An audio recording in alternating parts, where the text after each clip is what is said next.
Hare Krishna, dear devotees, and welcome to the Wednesday evening class on Bhagavad-Gita. My name is Shraddha Devi Dasi, and we will start with the Mangalacharan prayers.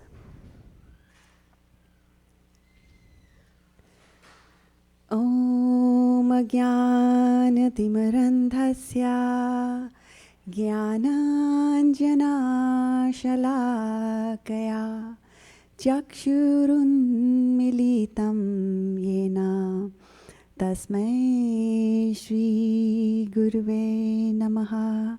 You all can sing together. Shri Chaitanya Manobhishtam Sthapitam Yena Bhutale Swayam Rupa Kadamahyam Dadati Swapadantikam Vandeham Sri Guru Shri Yuta Padkamalam Shri Gurun Vaishnavamscha Shri Rupam Sagrajatam Sahagana Raghunathanvitam Tam Sajivam Sadvaitam Savadhutam Parijana Sahitam Krishna Chaitanya Devam Shri Radha Krishna Padan Sahagana Lalita Shri Vishakhanvitamscha He Krishna Karuna Sindho Deenabandho Jagatpate Gopesha Gopika Kanta Radha Kanta Namastute Tapta Kanchana Gaurangi Radhe Vrindavaneshwari Vrishabhanu Sute Devi Pranamami Hari Priya Vancha Kalpatarubhyascha Kripa Sindhubhya Evacha Patitanam Pavanebhyo Vaishnavebhyo Namo Namaha. Jai Shri Krishna Chaitanya Prabhu Nityananda Shri Advaita Gadadhar Shivasadi Gaur Bhakta Vrinda. Hare Krishna Krishna Krishna Hare Hare Hare Rama Rama Rama Hare Hare. So we'll do a little bit of a kirtan together. Call and response. Hare Krishna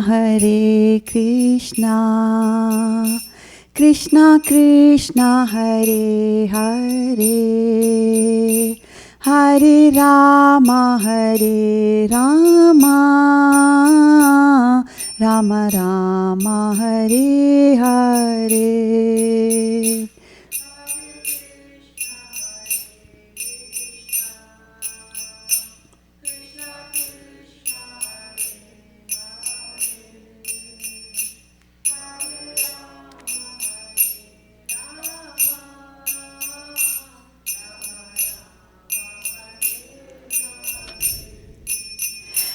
Hare Krishna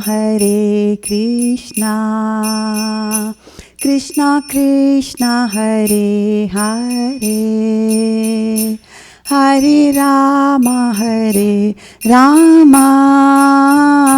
Rama Rama Hare Hare.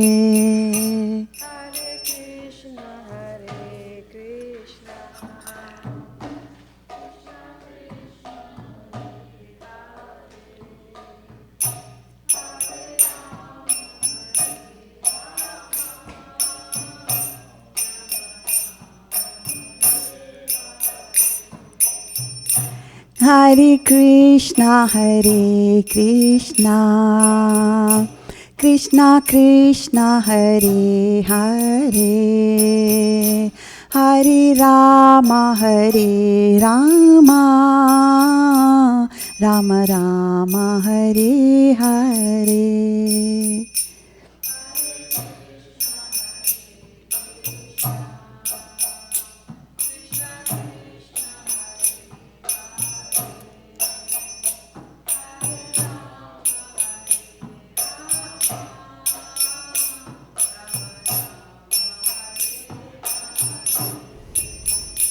Hare Krishna, Krishna Krishna, Hare Hare, Hare Rama, Rama Rama, Hare Hare.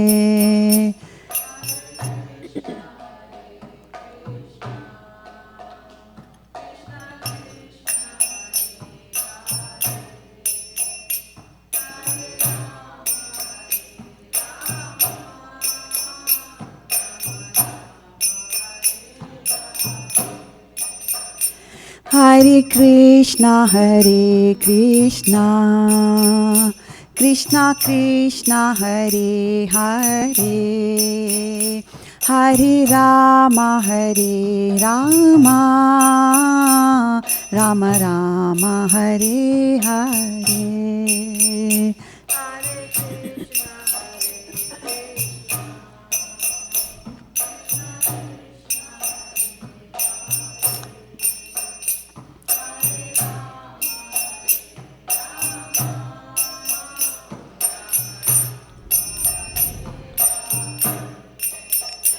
Hare Krishna, Krishna Krishna, Hare Hare, Hare Rama, Rama Rama, Hare Hare.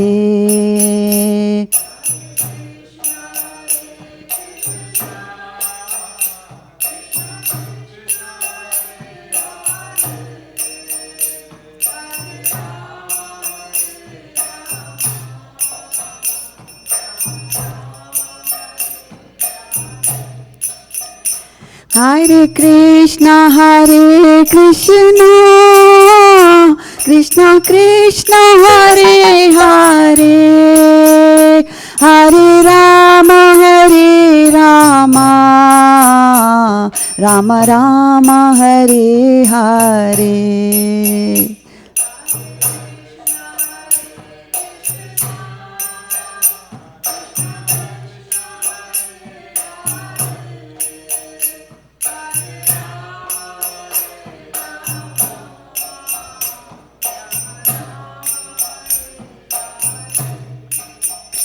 Hare Krishna, Krishna Krishna, Hare Hare, Hare Rama, Rama Rama, Hare Hare.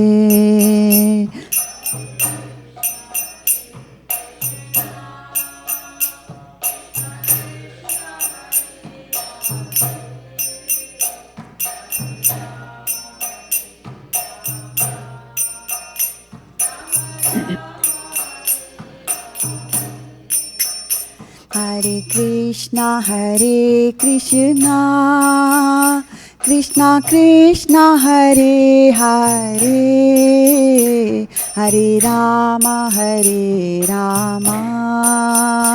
Rama Rama, Hare Hare.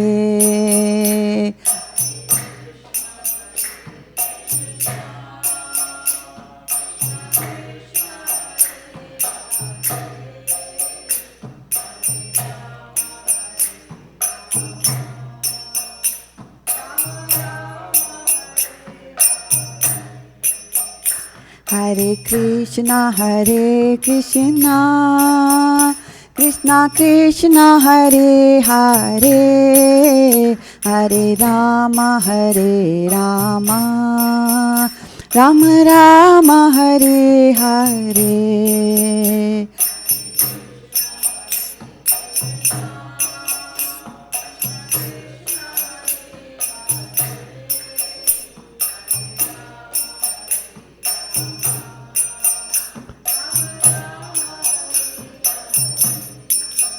Hare Krishna, Krishna Krishna, Hare Hare, Hare Rama, Rama Rama, Hare Hare, Hare.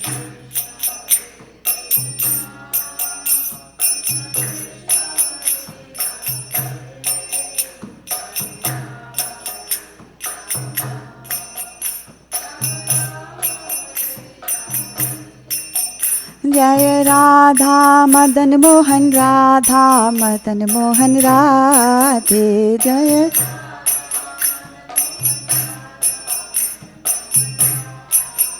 Jaya Mahaprabhu Jaya Mahaprabhu Jaya Mahaprabhu Jaya Mahaprabhu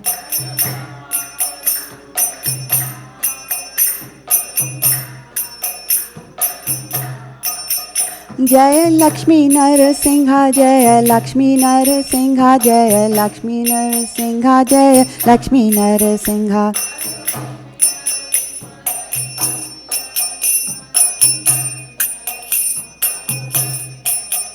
Jaya Jaya Prabhupada Prabhupada Prabhupada Jaya Jaya Prabhupada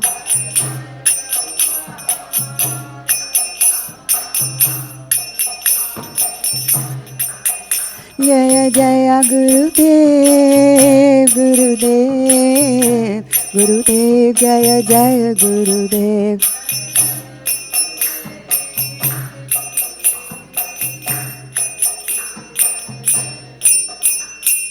Go Premanande Hari Hari Bo. So welcome once again to the Wednesday evening Gita class, to all of you who are in the room and as well as the devotees who are watching us online. My name is Shraddha Devi Dasi, and we'll start today by reading from the 5th chapter of the Bhagavad-GITA. And I'm going to display that on the screen, and we will take turns reading the translations of that. I'll start with reading the first 5, and then we can go around the room like that. So chapter number 5 is Karma Yoga, Action in Krishna Consciousness. Text number 1. Arjuna said, O Krishna, first of all you asked me to renounce work, and then again you recommend work with devotion. Now will you kindly tell me definitely which of the two is more beneficial? Text number 2.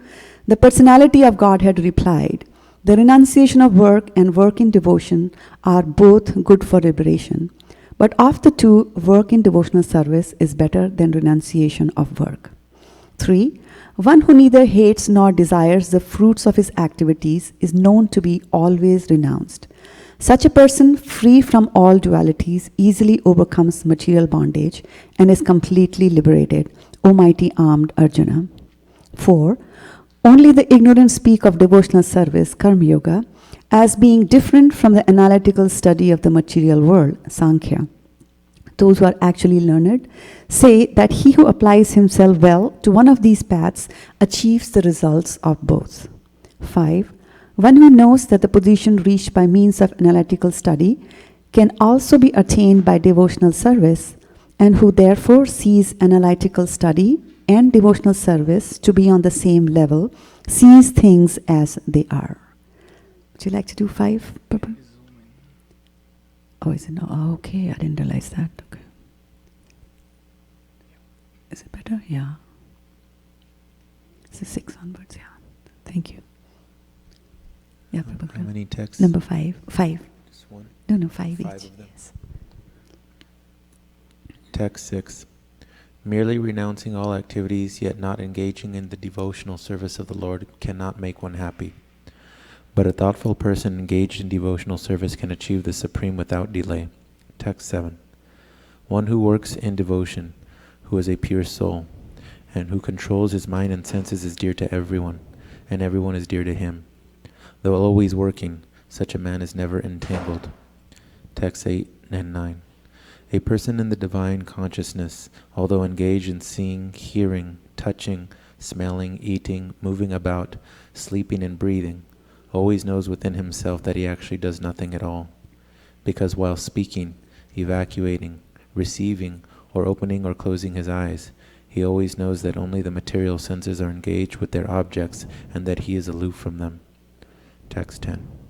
One who performs his duty without attachment, surrendering the results unto the Supreme Lord, is unaffected by sinful action, as the lotus leaf is untouched by water.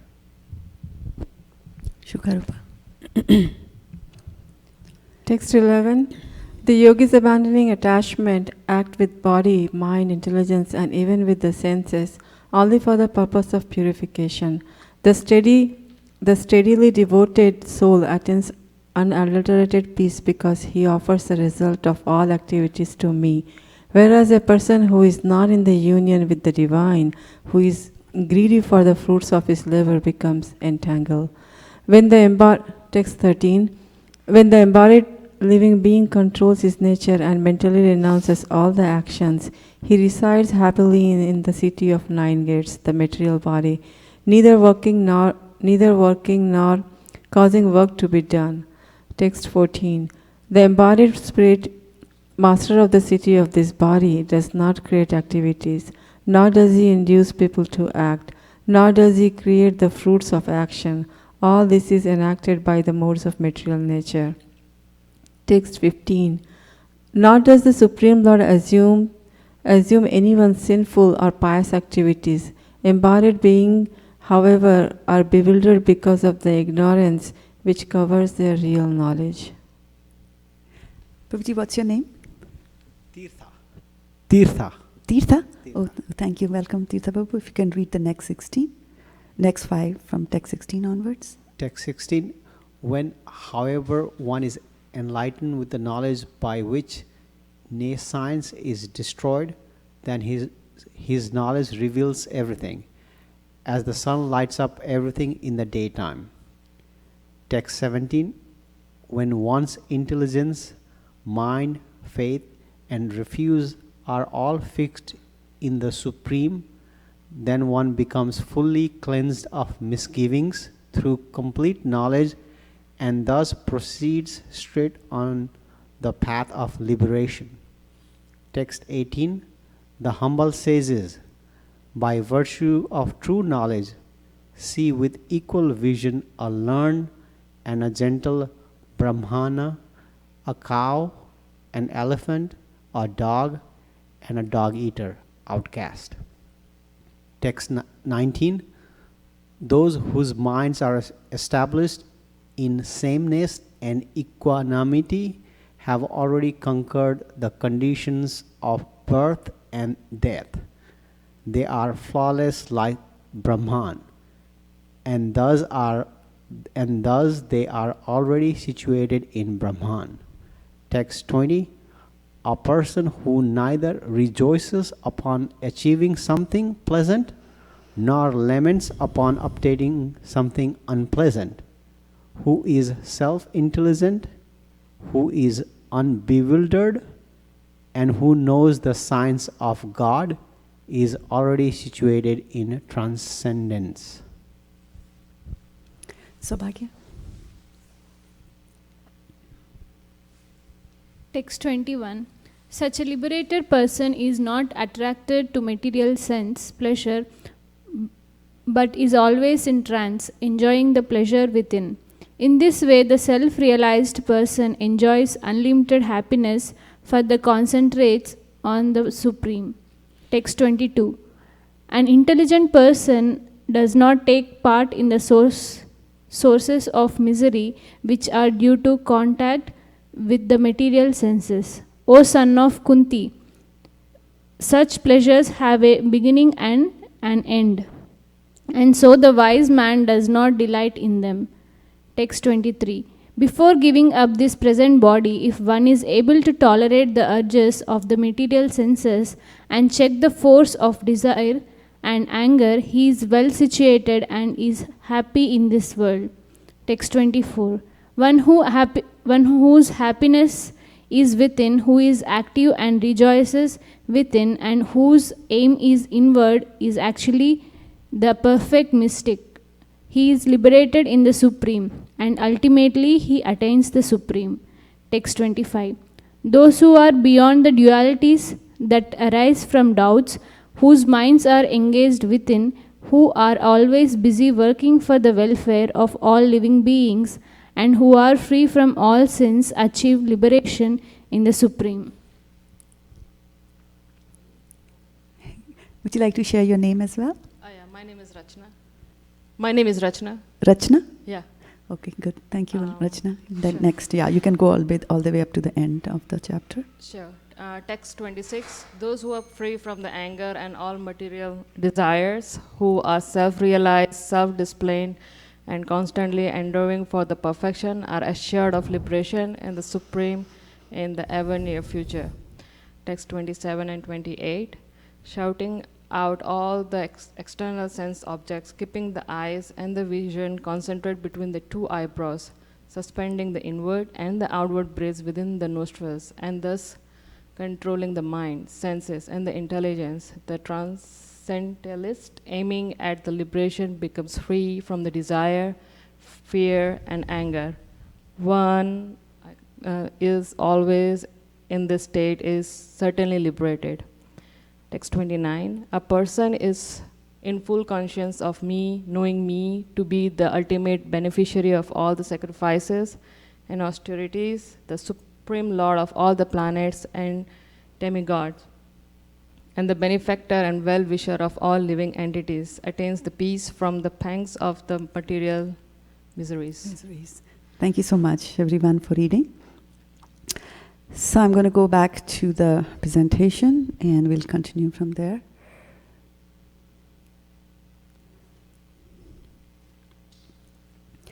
Okay, so today, the topic of today's lecture is Invest Right. And we will be drawing upon from the fifth chapter of Bhagavad-Gita, which we read just now. And before I do that, I just wanted to make some acknowledgements. First of all, to Srila Prabhupada, who translated all these books into from Sanskrit into English. Without that translation, I would have never gotten to this wonderful wisdom that is there in our Vedic literature. I'd also like to thank my spiritual master, Vaisheshika Das Prabhu, for constantly guiding and encouraging me, and for the innumerable classes that he has been teaching us for almost a decade now. To His Grace Shivas Pandit Prabhu, who is my Siksha Guru, who actually taught me how to go and read Bhagavad Gita scrutinizingly. To His Grace Chaitanya Charan Prabhu, who had visited ISV and who kind of got me interested in mind, because he's kind of like the mind guru.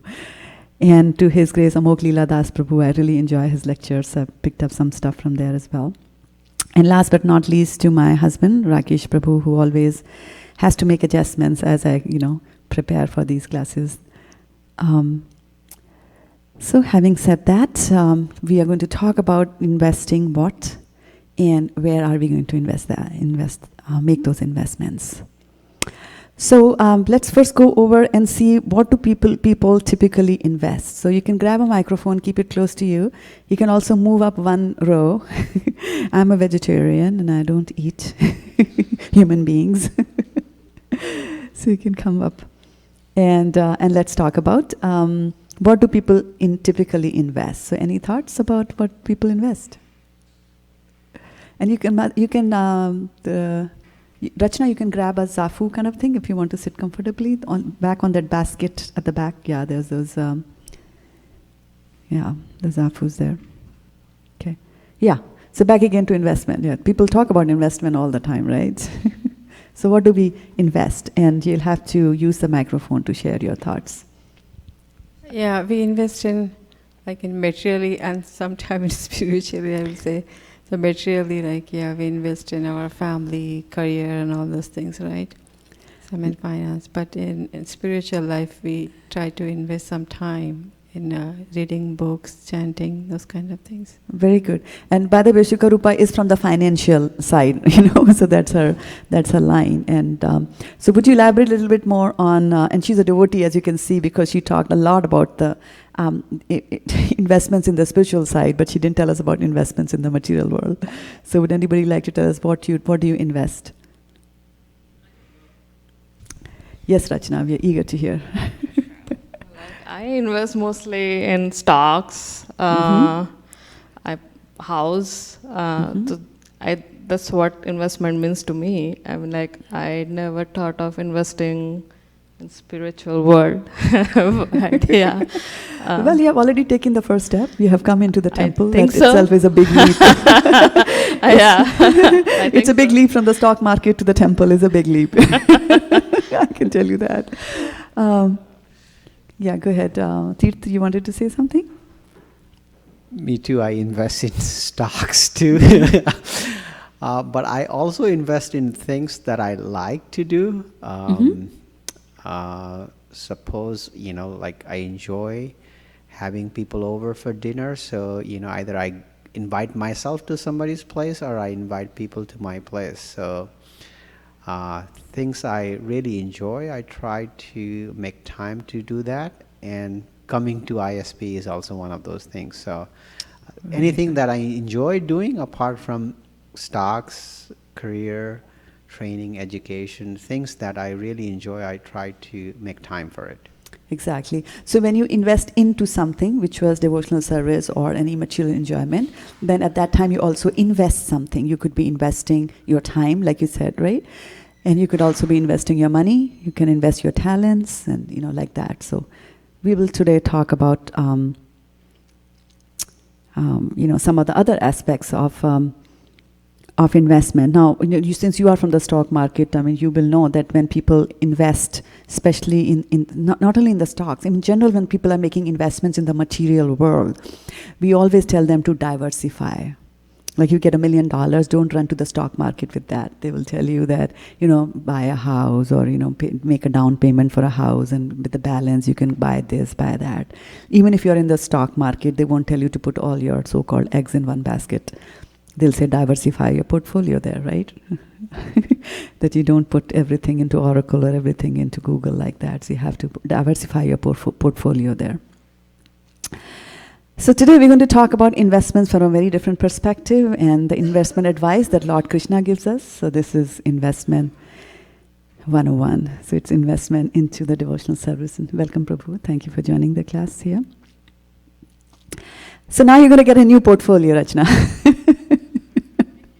So it won't have, it won't have the Baidus and the Aladdins and whatever are, the prime Apple, Google, whatever the prime stocks these days. But we'll talk about a very different portfolio, and we'll draw upon from the Bhagavad-GITA.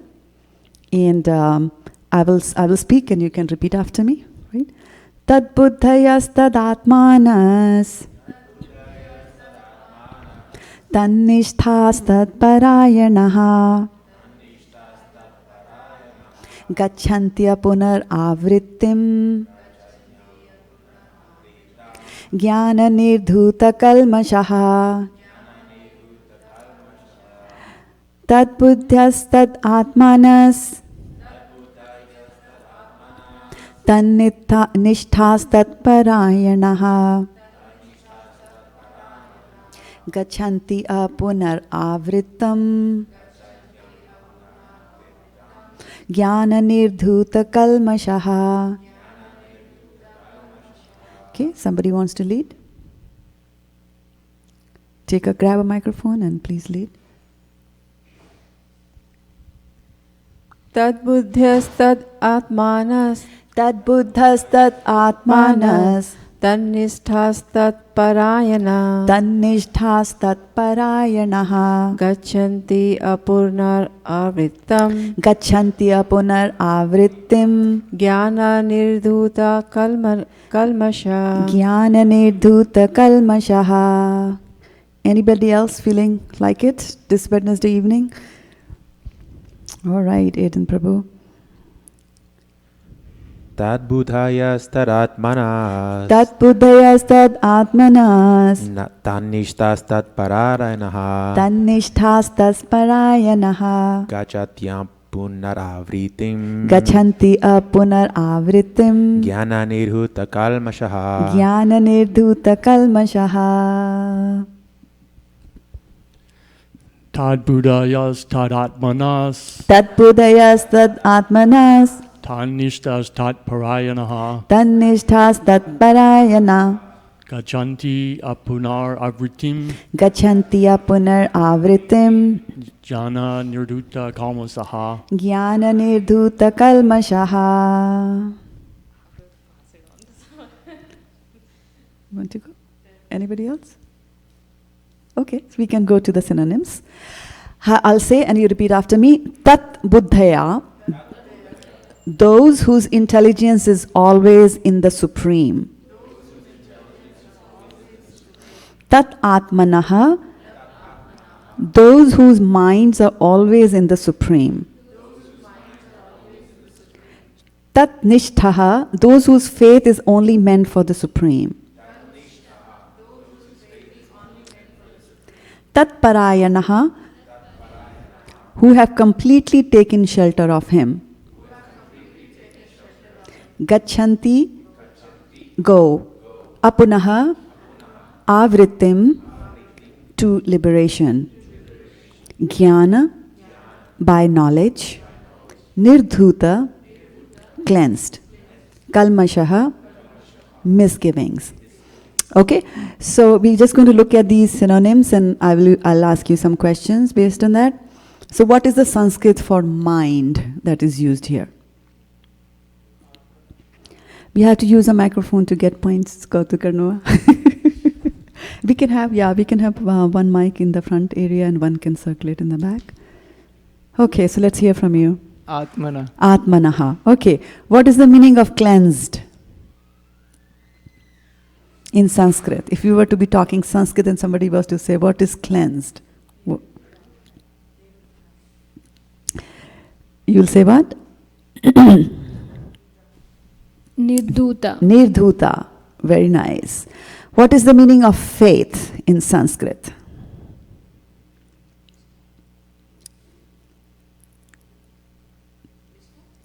Yes, correct. So you're already into it. Today was your first day. Nishtha. Okay, and then what is misgivings? Kalmashaha. Okay, very nice. Now I need some volunteers in this class, and I need actually 6 of them. Anybody wants to volunteer? Okay, 1 and 2 and 3 and 4, 5. Prabhu, what's your name? Nimish. Okay, Nimish Prabhu, and I need one more. 1, 2, 3, 4, 5, 6. Okay, I got 6. Oh, Nimish, bet you did. Okay, you didn't hear that. Okay, we'll have plenty of opportunities there for you to volunteer. Okay, so I want the first volunteer, Kautukarama Prabhu, I want you to just hold on to the word Nirdhuta and the meaning of Nirdhuta. Okay, Nirdhuta, cleanse, because the others might ask you and you'll have to give them. Okay, Kalmashaha, misgivings. Aiden, do you want to use that? Do you want to keep it? Okay. So what is the meaning of misgivings? What do you think is misgivings?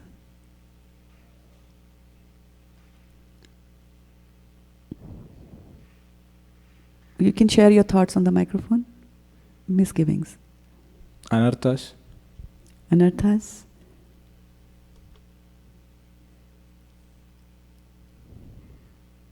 Misgivings are doubts. Any doubts that you have, those are called as misgivings. Okay? So, Aiden, you're taking the doubts, right? Kalmashaha, misgiving. You'll keep that with you. Okay. So let's look at the translation, which we read earlier. When one's intelligence, mind, faith, and refuge are all fixed in the Supreme, then one becomes fully cleansed of misgivings through complete knowledge and thus proceeds straight on the path of liberation. And we'll read the purport. So why don't you read, Kautukarama, give us the purport. The supreme transcendental truth is Lord Krishna. The whole Bhagavad-GITA centers around the declaration that Krishna is the Supreme Personality of Godhead. That is the version of all Vedic literature. Paratattva means the Supreme Reality, who is understood by the knowers of the Supreme as Brahman, Paramatma, and Bhagwan. Bhagwan, or the Supreme Personality of Godhead, is the last word in the Absolute. Okay, so question, the Supreme Transcendental Truth, what's the other word for that? The Supreme Transcendental Truth. In English, yeah. The Supreme Transcendental Truth. The Supreme Transcendental Truth, what is the other name for that? Krishna, very good. Okay, yeah. Okay, so we'll continue on with the purport, and Prabhu, if you would like to, there you go. Yeah. if you can continue reading.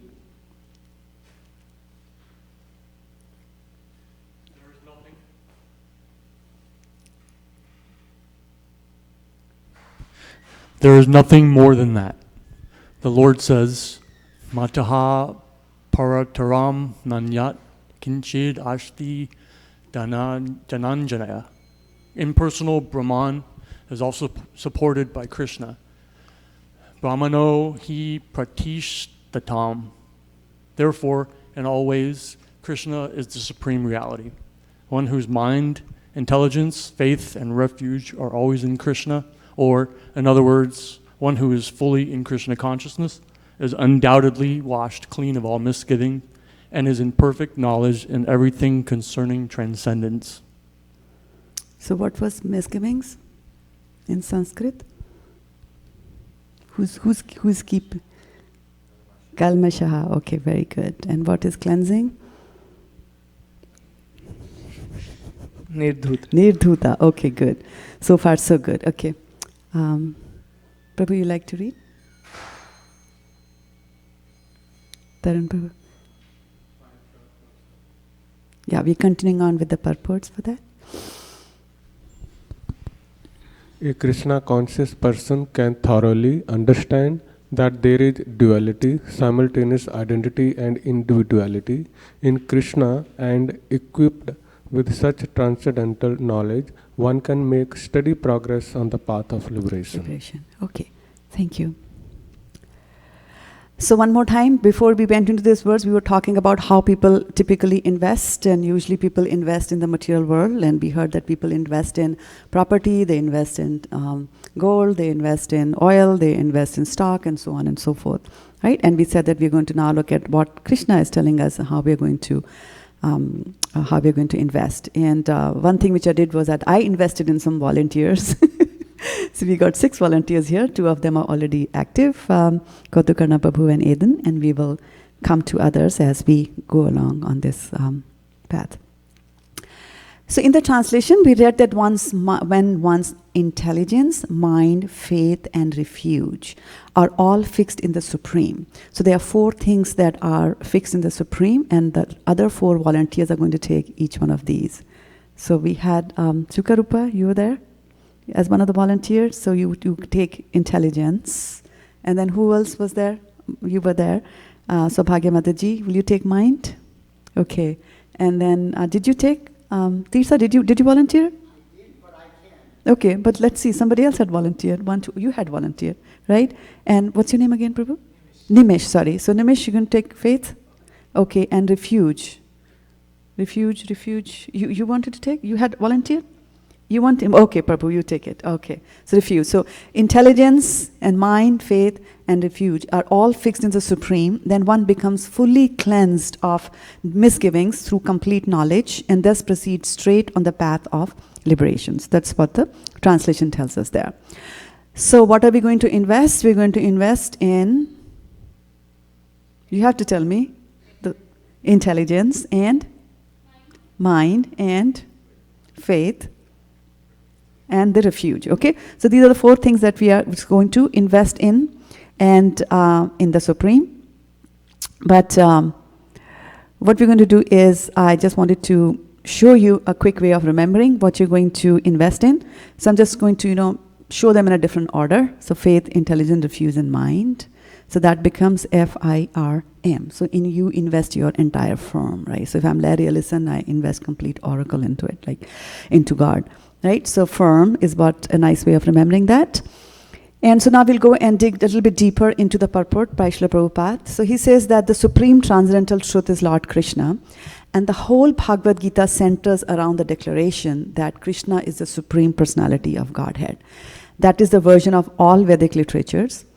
And Paratattva, which means the supreme reality, and one of you had said that, who is understood by the knowers of the Supreme as Brahman, Paramatma, and Bhagwan. Bhagwan, or the Supreme Personality of Godhead, is the last word on the Absolute. Beyond that, there is just nothing. Right? So Brahman, Paramatma and Bhagwan, this is also mentioned in Srimad Bhagavatam, the first canto, second chapter, Divinity and Divine Service. And the 11th verse says that, and we can all sing that together. Vadanti tat tattva vidas Tattvam yajnanamadvayam brahmeti paramatmeti bhagavan iti shabdate. And so what does that mean? It says that, I'll skip the word by word, learned transcendentalists who know the absolute truth call this non-dual substance as Brahman or Paramatma or Bhagwan. So who coined the word Bhagwan? Who came up with the word Bhagwan? Does anybody remember? Prabhupada tells us in Bhagavad-Gita.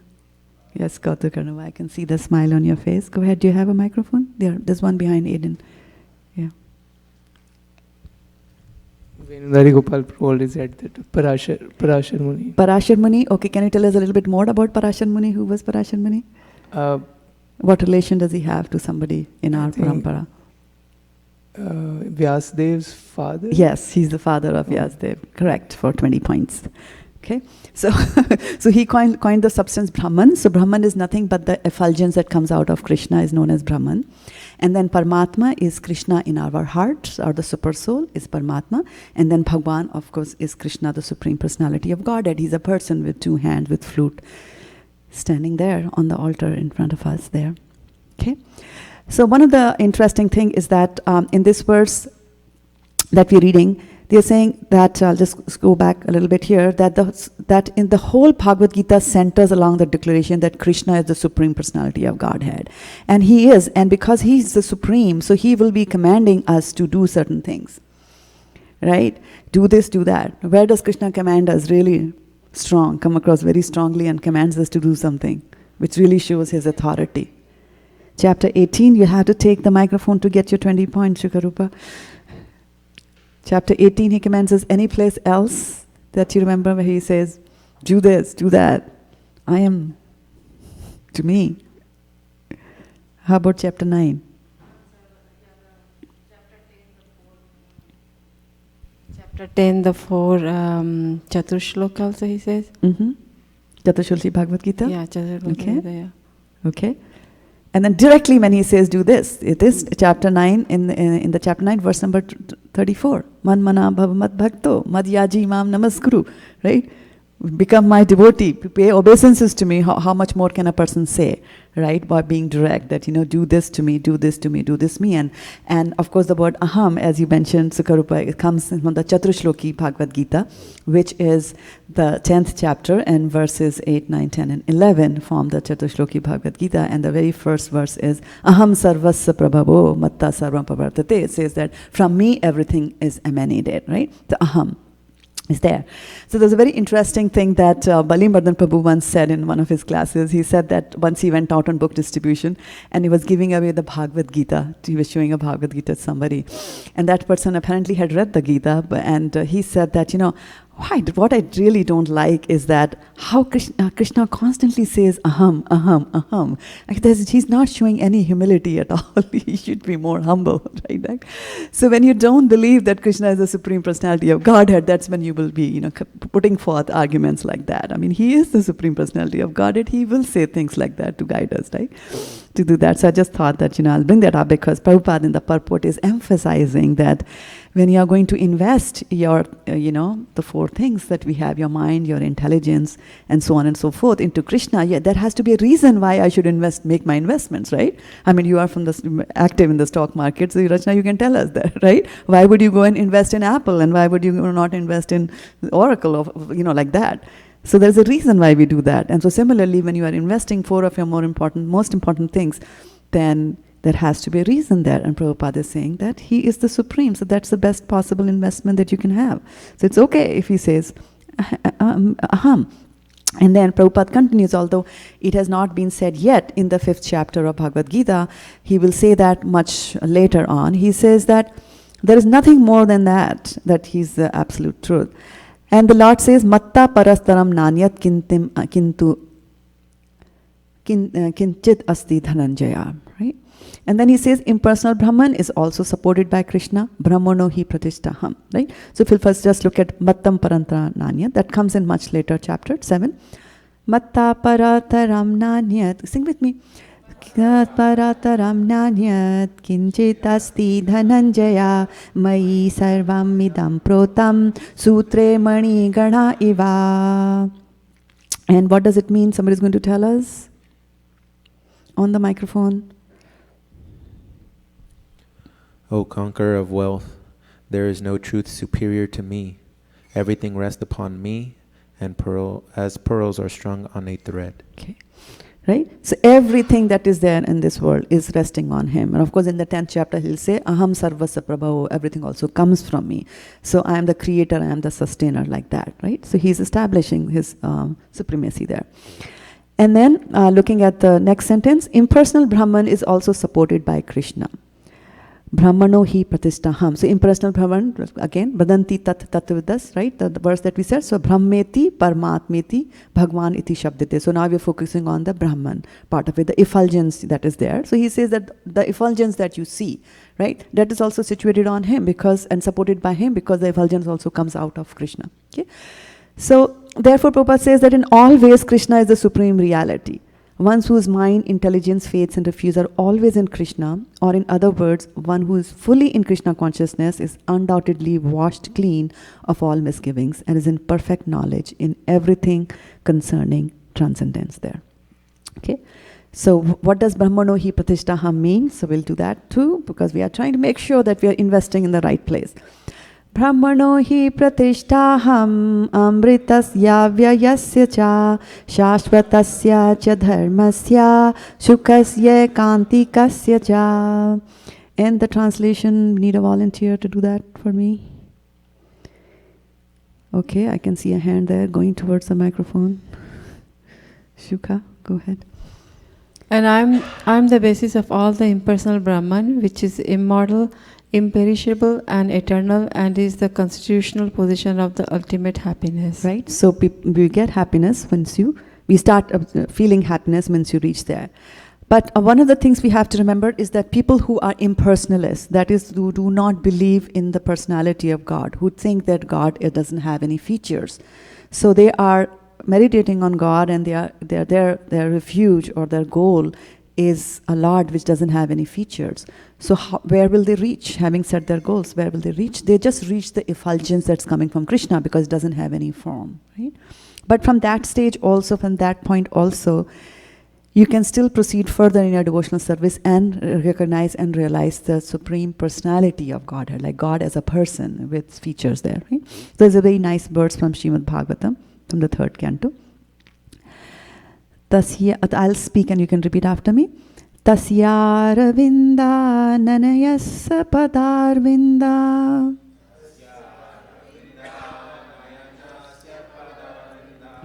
Kinjal kamishra tulasi makaranda vayu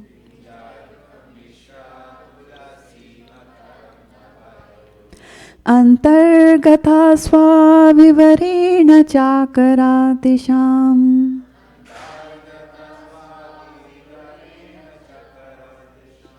Shankashobham aksharajusham apichittatanvoho.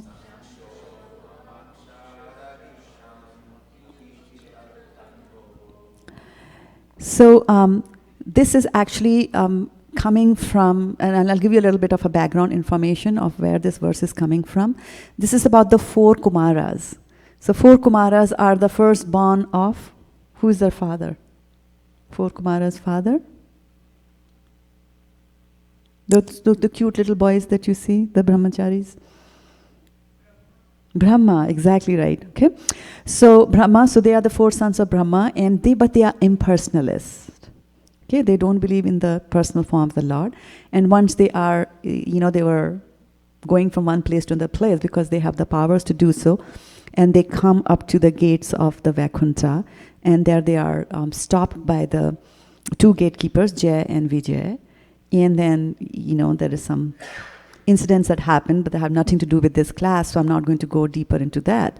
But To cut a long story short, what happens is that Vishnu, who lives in the Vaikuntha planets, he comes. And then, as Vishnu is there, so there is breeze that is blowing in the Vaikuntha planets at the gate. And so, when the breeze carrying the aroma of tulsi leaves from the toes of the lotus feet of the personality of Godhead entered the nostrils of those sages, these 4 Kumaras, they experienced a change both in body and in mind, even though they were attached to the impersonal Brahman understanding. So this is, we have to remember that there is still hope for those who are impersonalist, right? If they somehow or the other come to touch with something or the other of Krishna, like for example here, they just got in touch with the aroma, the sweet smell that was coming from the tulsi leaves that were offered to the feet of the Lord. Or you could come in contact with a devotee of the Lord, like that, you know, or some prasadam like that, okay? So, they do also get transformed and their goals then change, right? So, Prabhupada then in the purport is saying that the impersonalist who feels transcendental pleasure in striving to become one with the Lord is defeated when he sees the beautiful transcendental features of the Lord. So, which again means that I'm making the right investment if I'm going after the personal feature of the Lord, because just going after the impersonal feature is not good enough for me, because I will ultimately get converted. So put your investments in the right place there. So then going back again to the verse 15th purport from 5.17. So we have, in other words, one who is fully in Krishna consciousness is undoubtedly washed clean of all misgivings. If there are any doubts that you have in your mind, does Krishna have a body or not? Does he have, is he the supreme or not? Right? So all those will be banished away when you come to the level of being fully Krishna conscious by making the right investments that we have been talking about, right? And what are the 4 investments? One more time for a recap, quick recap. Intelligence, mind, faith, refuge. He took yours. Okay. I'm just kidding. Okay. So, Tad Buddhayas. So, Tad Buddhayas says Buddhi is intelligence. So, who took intelligence? Okay. So, Tad Buddhayas, right? And then Atmanas, we read that when we're doing the synonyms. Atma refers to the mind, right? So, Tad Atmanas is the mind, right? Sabhagya. And then Tad Nishthas. Nishthas is the faith or Shraddha. And then for you, and then Tat Parayanaha is the refuge, right? Tat Parayana. So that's the Sanskrit words that are there. Okay. Jnana Nirdhuta Kalmashaha. So Nirdhut we know is getting cleansed, right? Right? Of any misgivings. And how do you get cleansed from any misgivings? Through Gyan. You have to get the right knowledge there. Then actually, in the 4th chapter of Bhagavad-Gita, does anybody remember what's the name of the 4th chapter of Bhagavad-Gita? What is it called? What's the first chapter called? First chapter? Go ahead. Observing the armies. Observing the armies. And what is 2? The contents of the Gita summarized. Very good. And 3? Karma Yoga. Karma Yoga. And 4? Transcendental knowledge. Transcendental knowledge. Okay. So in chapter 4, he talks about transcendental knowledge a lot. Krishna is telling Arjuna about it. And towards the end, which is in 4.38, he's glorifying it. So, Nahi jnanena sadrisham pavitram iha vidyate tat swayam yoga samsiddha kalenatmani vindati. And what it means is that in this world, there is nothing so sublime and pure as transcendental knowledge. Such knowledge is a mature fruit of all mysticism. And one who has become accomplished in the practice of devotional service enjoys this knowledge within himself in due course of time.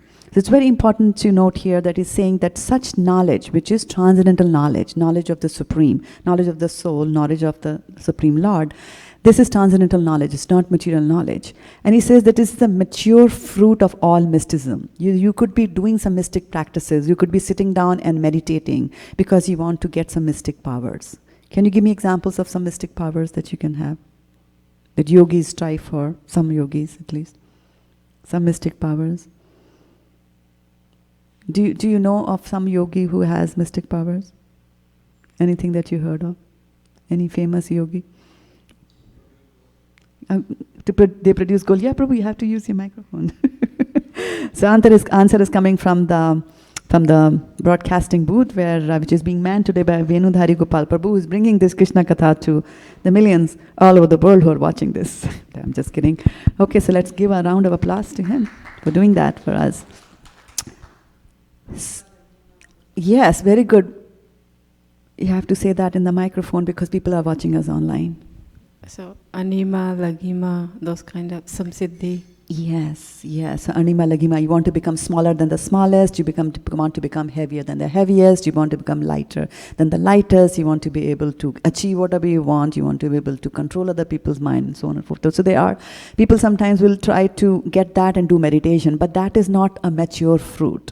That's not good for you, actually. It's a raw fruit, and if it's a raw mango, if you try to pluck a raw mango from the tree, then there's some white sap that comes and it will burn your hands. So we should always go for the ripe fruit and the mature fruit, right? So mature fruit is transcendental knowledge that you are the soul, because all these mystic powers, when you become lighter than the lighter, what is becoming lighter than the lighter? Your body, right? Because soul in any case is very light. So what is there to change? So soul in any case cannot change, right? So all these are materialistic opulences, and they will go away with death, like that. So there's no point in doing that. So the mature knowledge is to know that you are a soul, that you are indestructible, that you are eternal, you are Sat Chit and Anand, that kind of knowledge. And I am a part and parcel of Krishna, who is also Sat Chit and Anand, but in a bigger capacity like that. Right?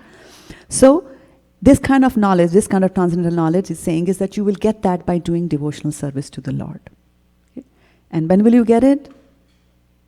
In due course of time. So they are just hinting to you that you have to be patient.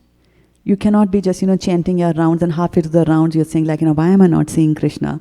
Like that. It takes time, right? In due course of time, when you're really ready for it, when as they say, when your shares have matured in the investment world, then you can cash on them, right? So there's a little verse that I wanted to bring. This is from Sri Navadip Bhavatarang. And actually, I was just thinking that we have a little bit of time. We could even sing that song together. And I really like it because it describes me very nicely. So, let's see, do I have it there? All right. So this is Sri Navadip Bhavatarang, and it's written by Bhakti Vinod Thakur. And first we'll do the meanings, because then it makes it more relishable. So, within my sinful heart, the 6 enemies headed by lust perpetually reside, as well as duplicity, the desire for fame, plus sheer cunning. At the lotus feet of Lord Nrsimha, I hope that he will mercifully purify my heart and give me the desire to serve Lord Krishna. Weeping, I will beg at the lotus feet of Lord Nrsimha for the benediction of worshipping Radha and Krishna in Navadvip, perfectly safe and free from all difficulties. When will this Lord Hari, whose terrible form strikes fear into fear itself, ever become pleased and show me his mercy? Even though Lord Nrsimha is terrifying towards the sinful souls, he offers great auspiciousness unto the devotees of Lord Krishna, headed by Prahlad Maharaj. When will he be pleased to speak words of compassion unto me, a worthless fool, and thereby make me fearless? He will say, dear child, sit down freely and live happily here in Shri Gauranga Dham. May you nicely worship the divine couple, and may you develop loving attachment for their holy names. By the mercy of my devotees, all obstacles are cast up far away. With a purified heart, just perform the worship of Radha and Krishna, for such worship overflows with sweet nectar. So we'll go back to the verse. And I'll just lead one line and give you the tune, and then we can all sing it together, right? Idushta hidaye kama adiri puchaya kutinati pratishtha sa Satya Sadaraya Hridaya Shodhanara Krishnera Vasana Narsingha Charane Mora Eito Kamana Kandiya Narsimha Pade Magi Boka Khana Nirapade Nvavadvipe Jugala Bhajana Bhaya Bhaya Paya Yanra Darshane Sehari Prasanna Hoi Beo Kabe More Doya Kori Yadyapi Bhishana Murti Dushta Jiva Prati Praladadi Krishna Bhakta Jane Bhadrati Kabe va prasanna hoye Sakripa vachane Nirbhaya karibe Mura kinchane Swachande besho he vatsa Shri Gauranga dhame Jugala bhajana hao Rati hao name Mama bhakta kripa bale Vigna jabe dura Shudha chitte bhajo radha Krishna rasa pura. So going back to our verse that we are looking at, Bhagavad Gita, 5th chapter, verse number 15. And go back. So the very first verse that we sang, E Dushta Hidaya Kama Adi Rupa Chaya. So here we are, Bhaktivinoda Thakur of all the people is acknowledging that there is so much of dirt that is there in our hearts. And so there are ways that you can cleanse your dust. Some of the dust from the heart will go away from getting the knowledge and then acting in the appropriate manner once you get the knowledge. Okay? And the other way which the bhaktas follow is that they do devotional service, they fall down at the lotus feet of the Lord and they beg for His mercy and beg for His help to cleanse whatever is the dirt that is there in our hearts. Right? So Lord Narasimha Dev has got the best of the vacuum cleaners. So He'll be able to clean your heart in a very nice manner. Okay? So that's why that's one way that we can approach Lord Narasimha Dev. We can sing this where we are saying that within my sinful heart, the 6 enemies headed by lust, they perpetually reside. They perpetually reside. Because our lust, anger, greed, etc., these things are there in our mind and they get carried over from one life to another life. From after the soul leaves the gross body, the subtle body goes with it to the next gross body. So it carries all these things. So whatever you're doing now gets accumulated and then our actions will be according to whatever we have accumulated, not just in this lifetime, but in the millions of lifetimes that we have, lived there. So then at the lotus feet of the Lord Narasimha, we hope that He will have His mercy and He will purify the heart. And then give me the desire to serve Lord Krishna. Because right now what I want to do is I want to serve. What do I want to serve now? Who do I want to serve now? When I invest in Apple and Oracle and Procter and Gamble, who am I trying to serve? Myself, yes, right? But we should be trying to serve Lord Krishna. Okay. Then also we have noticed that in the Nectar of Instruction there are also, like here, Bhaktivinoda Thakur is talking about chaya. There are 6 bad things that are there. And Updeshamrita also talks about that when you try to do devotional service, then there are 6 things that can become impediment to you following your devotional services, right? Atyahara prayasascha prajalpo niyamagraha janasangascha lalyascha shadbir bhakti vinashyati. So what does this mean?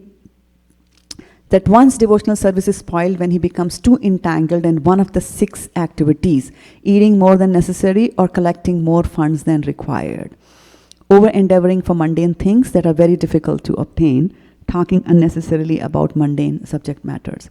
Right?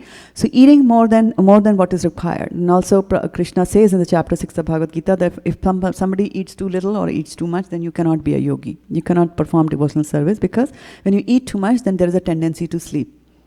Okay? And also when you eat too much, then there is also, when you more than what you require, then there is a tendency to dream also. So when you dream, then you are also sleeping unnecessarily. You're sleeping more than is required. Because when you are once you might have noticed, then when you put the alarm clock to wake up at say 4 o'clock, 5 o'clock, 6 o'clock in the morning, and if you happen to be dreaming at that time, then it's very difficult to get out of the dream and wake up. Right? So sometimes it happens that if you are sleeping and you're dreaming at that time, then you sleep more than required. Even alarm clocks can't wake you up at that time. Right? And then also collecting more than what is required is also an impediment there. And so when I came here to America, I was just, first of all, I was scandalized by the jumbo size of everything. I was more tuned to small cup of tea and small packet of chips and things like that. And then from the first time I went to the supermarket, it was like such a big thing. So I took one. I was like, I don't know how long it's going to last me, a month or something. And then I went to the cashiers, and she said, "Oh, but this is on a buy one get one free." I was like, my goodness, now I have 2 of them, like that. So this is that mentality of that you collect more than what is required, right? And then, of course, then when you have that, you want to collect more than what is required, then what is the thing that you will do? You'll have to work hard to collect more than is required. So you'll be working hard more than required. And that's the second thing that he's saying, is that, you'll be endeavoring for mundane things that are very difficult to obtain, right?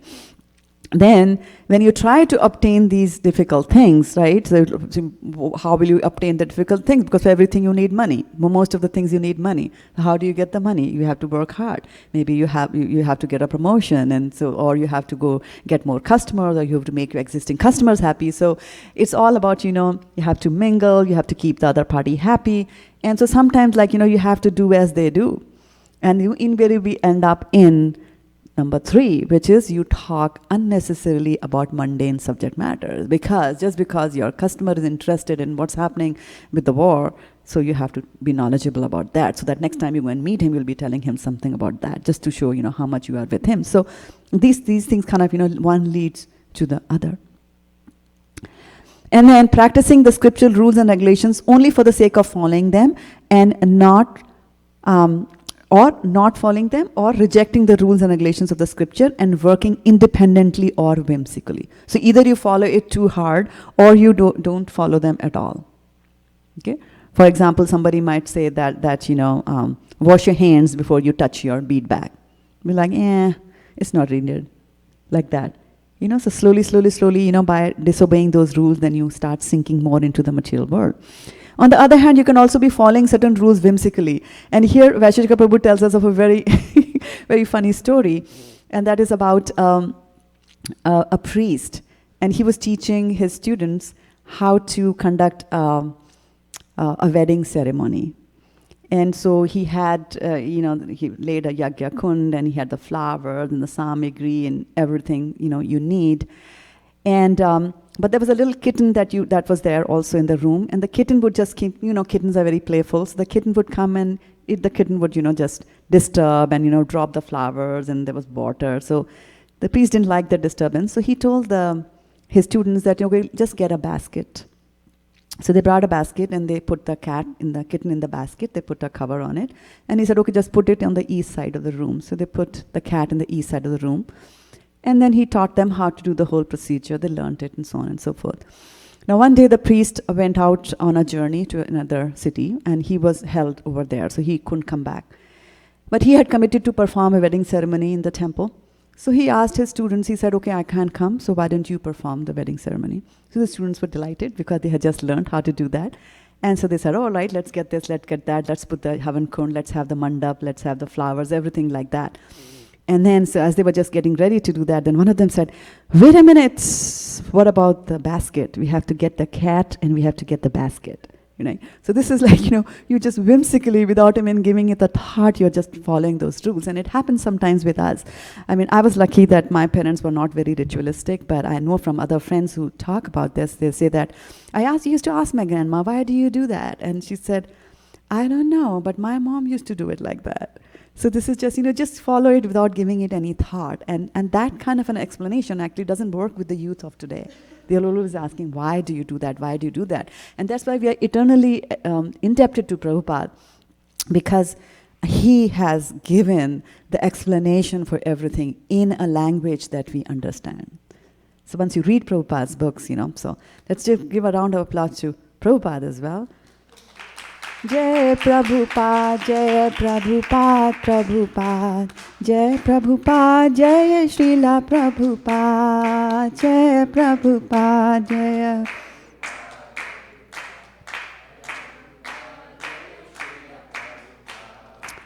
So when you listen to the wonderful Krishna Katha that Prabhupada has translated, right?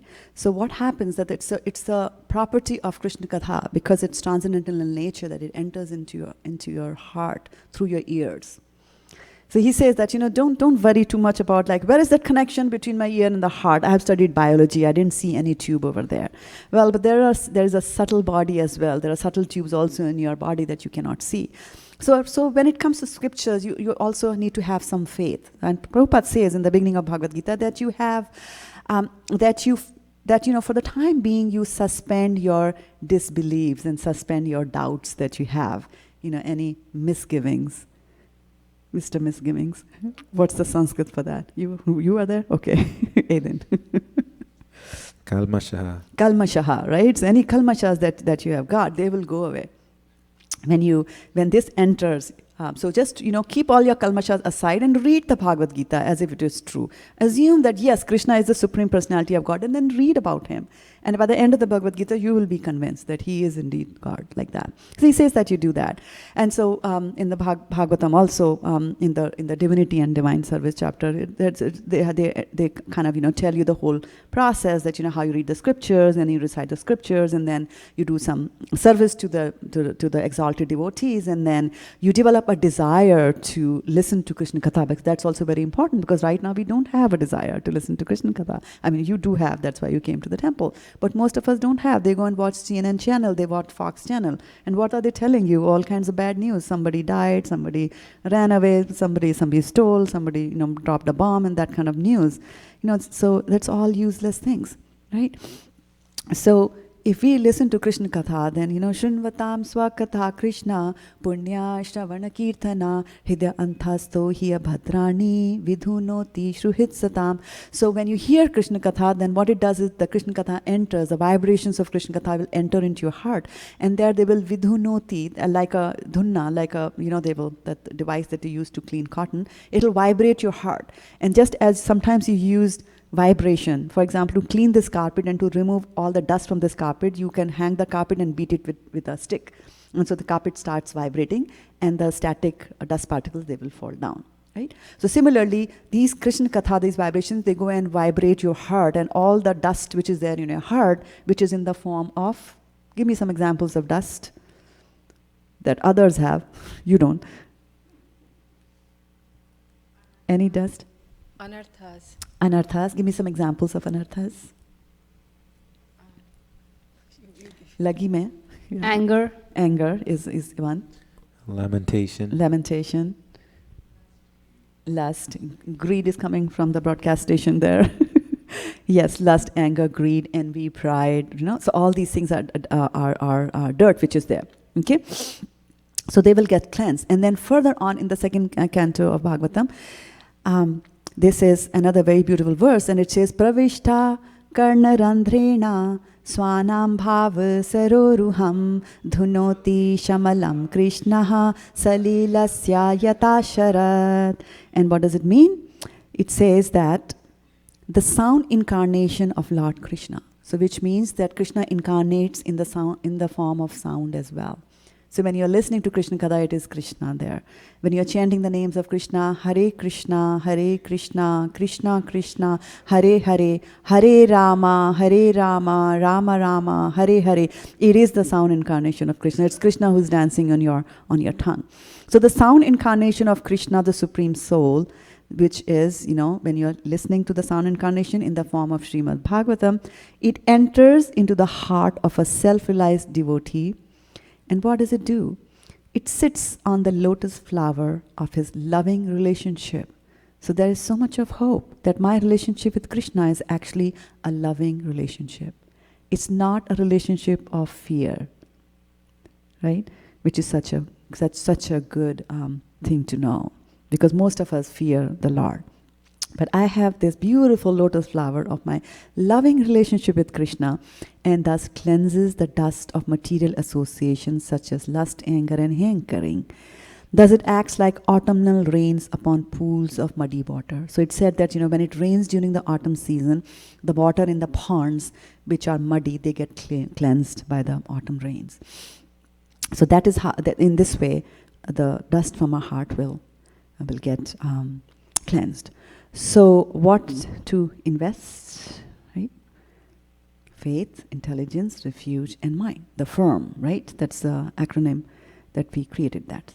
So Tad Atmanas.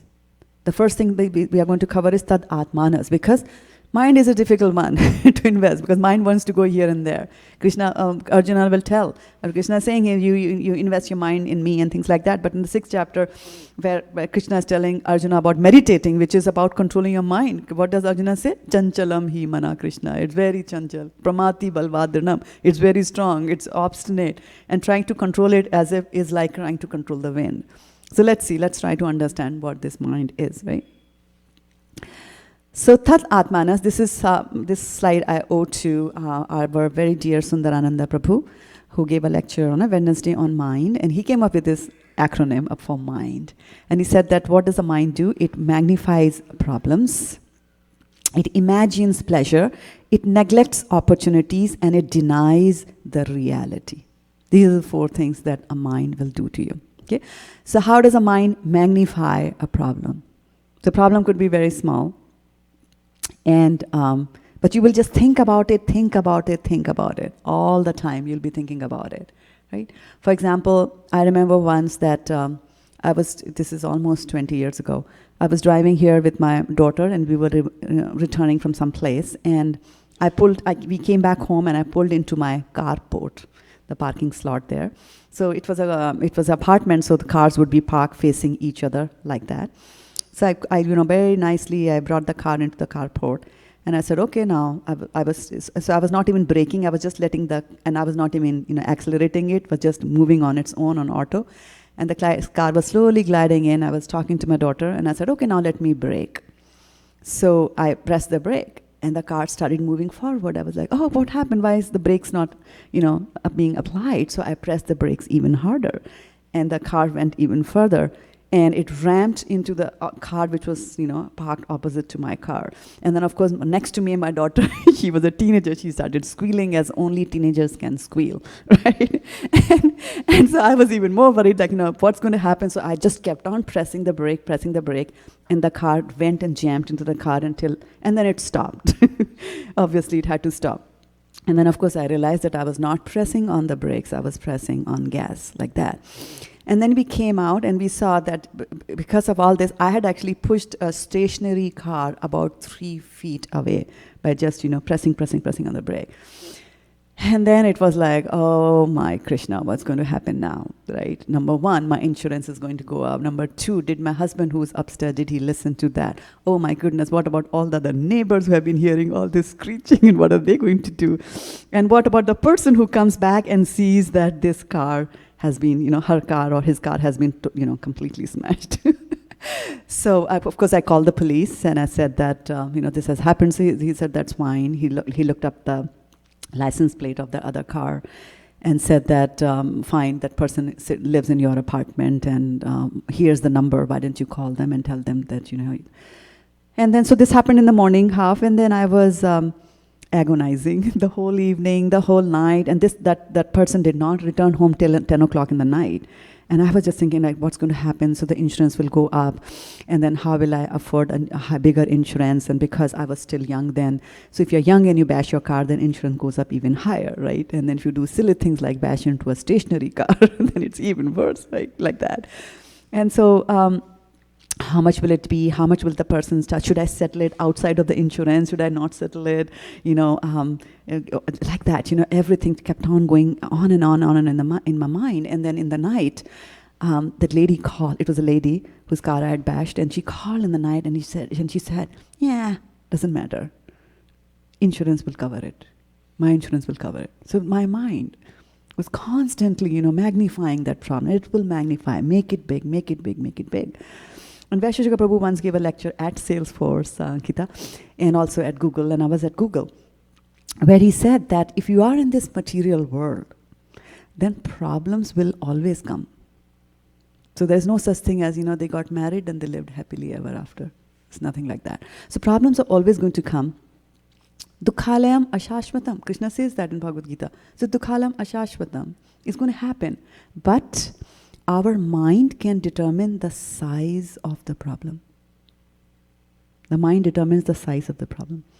So when I was very young, I was reading a book, and it said that your troubles are like pebbles. Right? So what is a pebble? It's a small stone. So if you hold it in your hand away from you, then it'll have whatever size, it'll show you that size, and it'll be a small part of the rest of your world. It's small, right? But if you bring your pebble close to your eye, it'll cover the whole world for you. The troubles and your problems are like that. So we have to remember and get that knowledge. Have the knowledge that this is happening, these are the thoughts that are going through me, I am the soul, I'm away, and this wretched mind of mine, is creating all these problems and magnifying it, beyond comprehension. Then the mind also imagines that there is some pleasure, right? So imagine some pleasure. There's this famous example, again, Sundarananda Prabhu gave us this nice example of Pavlov's experience, where he used to have a dog, and he would ring the bell and put some food, and the dog would salivate, and then he would eat the food. And this went on for a month. Every day he would ring the bell, dog would come, and he would put the food, dog would salivate, and then eat the food, like that. 1 day, 2 day, 3 day, 4 day, like that. It went on for 6 months. And then one day what he did was that he rang the bell, did not put the food, but the dog started salivating. Why? Because the dog is imagining the pleasure. It imagines that there is pleasure over there. We imagine that there are pleasure in things. For example, we might imagine that if I make the rasagulla, and by the way, Shukharupa Mataji makes wonderful gulab jamuns, and so she made like 400 of them recently, but I have to tell you, I ate only half of it because I read this. I'm just kidding. So, so gulab jamuns, beautiful, amazing gulab jamuns, and you will. They are super tasty. So eating them, the thought of eating them is going to give pleasure to us. So we think that they have pleasure. So your mom makes a nice, batch of gulab jamuns, puts them in the refrigerator to cool, and says, okay, let them be there for half an hour, and then you can take it out and you can have a few. And then you are, just waiting for the clock. Okay, half an hour has happened, and now is the time for me to go and get the gulab jamuns. And you take the gulab jamuns in a nice bowl, you sit down on your dining table, and then your phone rings. And your friend is on the phone, and the friend is saying that, you know what, the exam results are out, and you failed in chemistry. And now you try to eat the gulab jamun. It won't taste anything. So things don't have the taste in it. It's our mind that thinks. So by itself, gulab jamun standalone doesn't make any sense by way of pleasures. It neglects any opportunities. And most of the time it will neglect opportunities because it is afraid. We are afraid. And why are we afraid? Because we think we are different from Krishna and we have no faith in Krishna. If we have faith in Krishna, rakshishati iti vishvaso, if we have faith in Krishna that he will save me, right? If you have faith that rakhe Krishna mare ke, if Krishna is going to keep me, who can, kill me? Then you won't have fear. There. So we neglect the opportunities. For example, your boss can come and tell you that, you know what, there's a very nice opportunity for you to head a department center in Utah.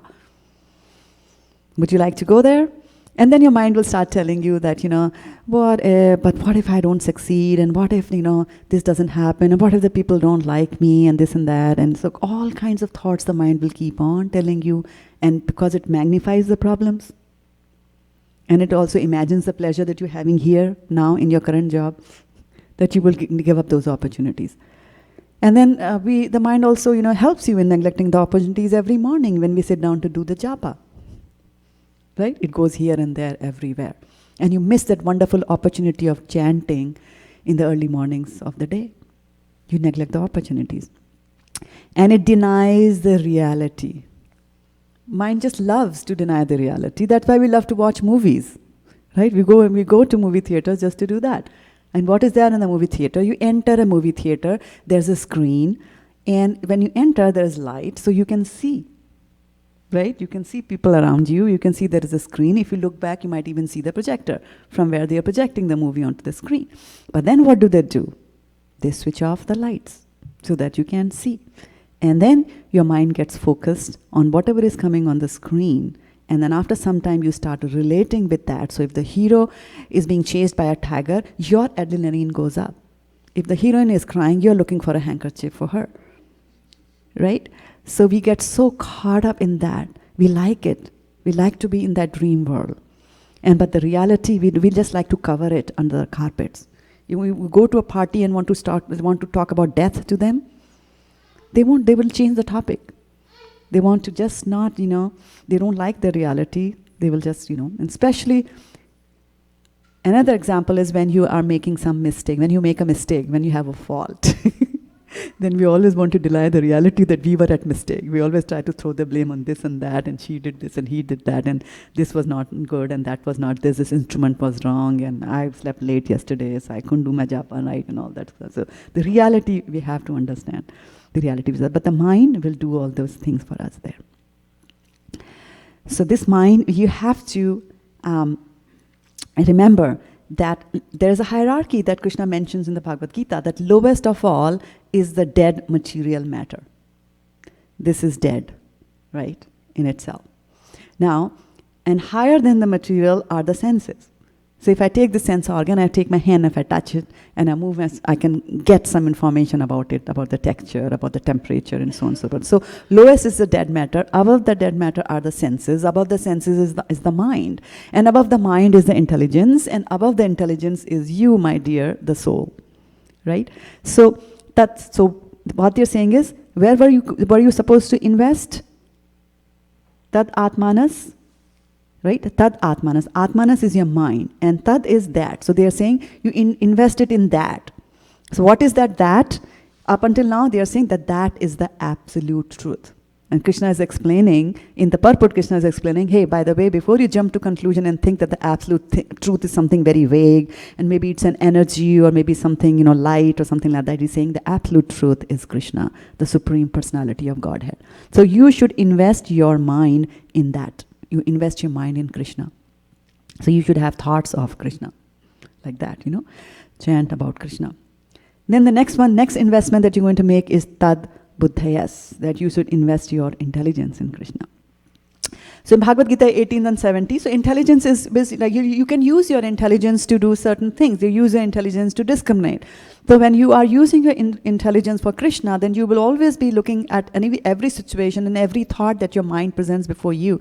The intelligence is going to act on it and say is it in favor of Krishna consciousness? Is it in favor of bhakti, my progress in bhakti or not?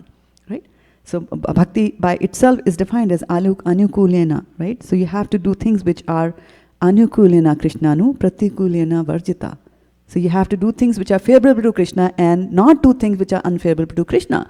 But the mind is a factory of thoughts. All that the mind does is to create and generate thoughts for you. Right? So, but on top of the mind is the intelligence, which is able to discriminate and say that, no, you should not do that. Like that. Okay? So that intelligence also can be invested in Krishna. Try to think of things on how to and use your intelligence to discriminate in favor of Krishna consciousness, to come up with new things on how do you improve Krishna consciousness for you as well as for others, to find out new methods of teaching. For example, there was somebody used their intelligence, a couple of bhaktas from this congregation, they used their intelligence to create a app that runs on iPhone and other smart devices that allows you to track how many books you want to read, how many pages it's going to take you to read, and track your reading, purchase books, set reminders and things like that. Somebody used his intelligence, but he used that intelligence for Krishna. Similarly, Oppenheimer also used his intelligence. What did he use his intelligence for? He was the one who created the atom bomb. He was certainly not using it for Krishna, right? Because you are taking Krishna's thing in your hand. I mean, Krishna says, Mrityu sarva haras chaham. Let Krishna take care of the killing part of it, you know. You focus on Krishna conscious activities. And here in Bhagavad-gita, there's also a very interesting way on how you use your intelligence. Adhyeshyate jaya imam dharmyam samvadamavayo jnana yagnena tenaham ishta swam iti me matihi. And it says, I declare that he who studies this sacred conversation of ours worships me by his intelligence. So, if you are taken to reading books, and nowadays, I mean, we have two Matajis in this congregation who will not let you go. One of them is Gandharvika Mataji. She will be after you for the Chad, which is chapter of day of Bhagavad Gita. How many of you know about Chad? Okay, those of you who don't know, talk to me during the break tonight, and I will tell you how to enroll yourself in Chad. It's about reading a chapter of Bhagavad Gita every day, just the translations, so it won't take you more than 10 minutes of your time. A very good investment, right? So, and the other one is Malini Mataji, who now has got an even bigger goal. That's a 90-day Bhagavad Gita challenge that's going on, where you're supposed to read the whole of Bhagavad Gita in 90 days, including the purports and verses and everything like that. So you can, you can indulge in these kind of things and invest your intelligence in Krishna as well. Then in Bhagavad Gita in the previous chapter, Krishna says that Vitaraga bhaya krodha manmaya mamupashritaha bhavaho jnana tapasa putamad bhavamagataha. So he's saying that being freed from attachment, fear and anger, being fully absorbed in me and taking refuge in me, many persons in the past became purified by knowledge of me, and thus they all attained transcendental love for me. Okay? So how will you become freed from attachment, fear and anger? First you have to get some knowledge, right? First of all, you have to understand that you are attached. Sometimes people don't even know that they are attached, right? Sometimes they don't even know what is right and what is wrong till you read Prabhupada and he tells you about the 4 regulative principles, and then you say, oh wow, that is what it is. I still remember watching a little video where Prabhupada was talking to some of the priests here in USA, and they were having a nice discussion about why you should not eat meat. And so that man was saying that, the priest was saying that, yeah, but the sheep are meant to be eaten. So, people have that kind of a knowledge that you are supposed to do that. So you need to get the knowledge and you need to get it from the right sources. And that's why you read the books that are there, over there. And then you take refuge in Krishna. You make Krishna your goal. You make Krishna your shelter. And he says that many people in the past have become purified, so you will also become purified. So kalmasha, you will go away there. So tad buddhyas tad atmanas tad nishthas tad parayanaha gachanti apunar avritam. So you have to also have faith in Krishna, and then also have your refuge in Krishna. Gachanti apunar avritam. So gachanti apunar avritam means that apunar avritam means will not come back again. So you will go to a place from where you will not come back again. Because in this material world, what happens? We just go from Brahmande Brahmite Kon Bhagyavan Jeev. So we are just loitering in this universe, going from one planet to another planet, back to this planet, in this body, in that body, back again as human body, fall down, become a dog, a worm, a bird, a fish, and so on and so forth. Right? But we are just, recycling as if in a Ferris wheel. We are just going up and down, up and down, up and down in this material world. But what we need to really do is to go back from where we will never come down, and that is the spiritual world. And Krishna also says in 15th chapter that Yad Gatva na Nivartante Tad Dhama Paramam Mama. That, my dham, my place. So if you go to Krishna and make that as your goal, that I want to go there. So if you're investing in real estate, Rachna, how about investing in a house in Golok Vrindavan? That's the best place, because there you will live forever in your spiritual body. And from there you don't have to come down here. And by the way, you don't have to pay property tax over there. It's a good thing, right? So, gachanti apanar avritam jnana nirdhuta kalmashaha, right? So with jnana, this will go away. So, we are going to invest the 4 things. So we have those 4. And so what do you invest and what do you invest in? So we said that we invest our time, our energy, our money in homes and stock and relationships and so on and so forth, right? But what do you have to invest in now here? Krishna's 101 of investment says you invest 4 of your things, your mind, your intelligence, your refuge and your faith. And where do you invest? Invest it in Krishna, in the Tat, right? It has to go into the Tat. Tat buddhyas, Tat atmanas, tan nishthas, tat parayanaha, right? So that's the Tat. And then of course the Tat changes the shape, becomes Tad or Tan because of the Sanskrit language, right? Like that. So we have mentioned there in this verse about the Tat. So we talked about investing your intelligence, and we said invest your mind into Krishna, and then refuge, right? Mat parayanaha. So what is refuge? It's a condition of being safe or sheltered from pursuit, danger, or trouble. And Krishna says, Sarv dharman paritajya mam ekam sharanam vraja aham tvam sarva papebhyo mokshisyami masucha. Right? I will deliver you from everything. Just surrender unto me. So take shelter, take refuge at his lotus feet, right? Make Krishna your goal. That means that. So in the previous verse they are describing the Supreme there, and then in this verse they are saying that. That in pure Sanskrit just means, Tat in pure Sanskrit just means that. So here we have to understand in the context of the previous verse, right? In the subsequent verses that we are talking about God, like that. Or Krishna. So here's an interesting thing that I found about refuge. They said the origin of refuge, the word refuge. It says late Middle English from Old French and from Latin, refugium, and from Latin, which means re means back and fugere means flee. I really like the word fugere, flee, because when you're trying to go back to Godhead, you really should try to flee from this material world. Don't make yourself cozy in this material world. There is no coziness there. Very soon, something will come and it'll change and it'll throw away your coziness and you'll be back into the rut again. So try your best as far as possible to go back to your new home in this lifetime itself. And it is possible. Maharaj Khatbanga did it in 30 seconds. Dhruv Maharaj found God in 6 months.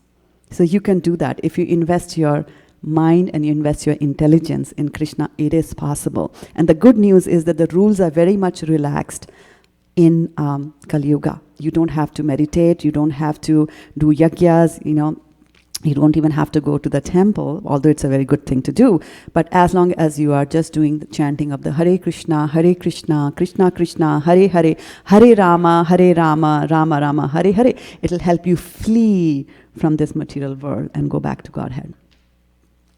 So now what happens is that when you are investing your mind and you are investing your intelligence in Krishna, there are sometimes that you will face certain conflicts. The conflicts come between emotions and reasoning.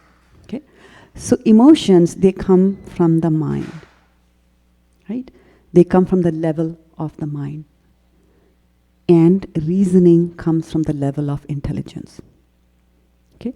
Between the mind and the intelligence, which is at a higher level from the hierarchy that we have, intelligence at the higher level, and which is even higher than the intelligence? Mind, intelligence is the soul, and higher than the soul is super soul, right? Okay, so the conflicts will come between should I do this or should I not do that? For example, the mind will say, okay, let me have that gulab jamun. The intelligence will tell you, hey, you have diabetes. You're not supposed to eat it. So there's a conflict always there. I want to do this, I want that. So others will tell you, don't do it, don't do it, don't do it. So there's always this fight. And you should make sure that the intelligence should win. Right? Now, here's the safe thing. You invest both of them in Tat, which is Krishna, in that, in the absolute truth. Invest both, then there will be no fight. That's why they say that, in a marriage, if both wife and husband are Krishna conscious, it becomes easy. Because then they say, okay, we've got a day off from work. Where should we go? Oh, let's go and visit that temple, this temple. Let's go and do some seva, do this and do that. Right? So invest both your mind and intelligence in Krishna, then conflicts will be less. Like that. So our consciousness, the soul has got consciousness, right? Consciousness is a symptom of the soul. So our consciousness is actually like a stream, and that is why we come across various kinds of things and all these conflicts arise. Okay? So sometimes this stream will be completely going along the direction or along the channel of the mind, which means there is all emotion and no reasoning at all. No reasoning at all. For example, a mother might see a child, do something, or drop a glass, and out comes a slap. Immediately emotions. Or somebody says something to you, and then you immediately retort back without even giving it a thought. But we have to remember that between stimulus and the response, stimulus comes from outside. Some person says something to me. Between the stimulus and the response, you have the freedom to choose. It's a very short period of time, but you have the freedom to choose. And so to do that, we have to be armed with knowledge and to understand the workings of the mind, the workings of the intelligence, the hierarchy and things like that, to be able to make the right decisions. So in the mind channel, sometimes you see, as managers at work or even observing other colleagues, sometimes you might say like, look at that person, he's all emotions. He's all emotions. They get so worked up about something, right? And there's no reasoning, they're talking, and it's all blah, blah, blah, blah, blah, blah, blah, like that. So that is the mind channel. So your consciousness can sometimes be flowing on the mind channel. Sometimes it could be flowing on the intelligence channel also. So you can get attracted to something based on just emotions, based on the mind, the reactions. The mind is being fed things from the senses. They are capturing something from the environment, and you see that, and you get attracted to that. Sometimes you could get attracted to something using your intelligence. You might say that, oh, okay, so this is a nice rasgulla, and then it's got a nice white design on top of it, and it's got some nice little colored things sprinkled on it. And so from the mind perspective, you're looking at it and you're attracted. It's very nice. But if you are attracted towards it from the, when you're looking at it from your intelligence perspective, you'll say, no, you know what, I don't even know what color they used for those sprinklers on the top. Is it safe for me or not for health? And things like that, so the attraction is not there. On the other hand, the intelligence might get attracted to an apple, because it knows an apple a day keeps the doctor away, right? So you could get attracted to things from different levels that you are coming from, right? You could also be working on a very different level, because of course there is mind and then there is intelligence, but then higher than mind and intelligence, at a higher level, is faith, which you get, which you have. And so sometimes people will work on the channel of faith. They do it not because their mind is telling them, not because their intelligence, but because that faith is telling them, that feeling is there in them. So that is when you put your refuge in, when you put your faith in Krishna, not the refuge, when you're putting your faith, right? Tat nishthas, right? So nishthas there is like you're putting your faith. So then the question is like, where will I get the faith? Where will I get the faith that I should invest in Krishna? My faith right now is that, Google is doing very good. I should put my faith over there, right? I shouldn't put my investment, my time, my energy. Why should I get up in the morning and then chant rounds, right? So how do I get that faith? So here in Bhagavatam, we have Kapildev. Satam prasangam mama virya samvido bhavanti hitkarna rasayana katha Tajjoshnadashvapavargavartmani Shraddha Bhaktir Anukramashyati. So Satam are the good people. They are not the ones who do Atyahara Priyasascha. They are not those. Satam are devotees of the Lord. So when you are in the association of devotees, Satam Prasangam is association, then what you do is when you are in the association, then you develop a desire to listen to the stories, the magnificent stories of Krishna. You develop a desire. Why? Because they are doing it. Mat chitta mad gata prana bodhayantas parasparam kathayantas chamam nityam tushyanti cha ramanti cha. So what do the pure devotee of the Lord do? They discuss pastimes of the Lord's books, things like that. And they are very much engaged in that. For example, I remember Praveen Prabhu was engaged in distributing some Srimad Bhagavatam sets for his company, Facebook. And so he's trying to bring Krishna to people's book. And so there was a lot of discussion going on, there was a lot of WhatsApp messages going on, and there was a lot of satisfaction, there was a lot of happiness. Why? Because we are using our intelligence, we're using our mind in the service of Krishna. And that will always give you satisfaction. So when you come into the association of such people and you see them feeling very happy by doing that, right? So you will get affected by that. Just as an iron rod, when it comes in contact with the fire, takes on the properties of the fire, so you will also become that, right? So then what will happen? That ashva, tat joshnad ashva apavarga vartamani.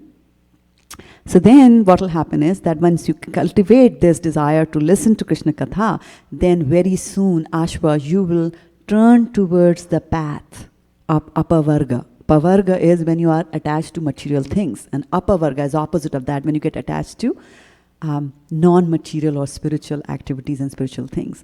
So that is apavarga. So you then start walking, which is also liberation from this material world. So you start walking on the path of liberation. So in the association of devotees, you change your steering wheel, you move your steering wheel, and you are headed now in another direction. And then once you are on that path, then Shraddha, which is faith, Ratir and Bhakti, right? These three things, then Shraddha, attachment, and then Bhakti, Anukramashyati, that is step by step they will come. They will come, they will take their time, but they will come, okay? So we have to develop our faith, and then of course, the pure devotees of the Lord have their faith in Krishna, so you will also be able to invest your faith in Krishna, because now you start seeing the benefits. And Prabhupada says, in the purport, very interesting things, that he says that mystic yoga, where people just do dhyana and they're concentrating on the Supreme Soul in their heart, right, is all right for the time being. It's all right if you're doing it for some time for an individual person, but it is like the cleansing of a small quantity of stagnant water by chemical processes. So you have water purifiers in your home, you're just cleansing a little thing there. You're just purifying yourself, right? On the other hand, what about cleansing the whole ocean? How about trying to liberate everybody in this world? And that is what the devotees do. Not only do they cleanse themselves, they want to preach and distribute Krishna consciousness and prasadam and everything to everybody else over there. Right? So such clarification of water may stand for the time being and the sediments settle down, but a slight agitation, everything becomes muddy. For example, Vishwamitra, he was concentrating for 10,000 years. And then what did he hear? Just once the tinkling of the ankle bells of Menka, and gone totally. He leaves all that, goes and lives with her, has a daughter, and then hell broke loose over there, right? So the idea is that devotional service to the Lord is the only method for cleansing the heart for good, forever. Whereas other methods may be superficially good for the time being, there is a risk of becoming muddy again due to the agitation of the mind. Why? Because Vishaya vinivartante niraharasya dehina rasvarjam rasupyasya param drishtva nivartate. So it says that if you try to, this is from Bhagavad-GITA, Krishna says that if you try to artificially control things and give up things, although the taste for that will still remain. If I tell you that, don't eat tur dal, so I'm going to kill you. If you eat tur dal, you might give up and not eat tur dal, but there's nobody that prevents your mind from thinking about tur dal. However, if I give you sambar and I tell you, can you give up tur dal? You'll say yes, because I have found my sambar. So when you get a higher taste, it's easier to give up the lower taste. So you have to find that higher taste there. And the higher taste actually comes in bhakti only, because then you are in direct connection with Krishna. Okay? Like that. So then the refuge channel. Refuge channel is where do you make your investments. Okay, so the best place to take shelter is to take shelter of Krishna, because he's the supreme powerful.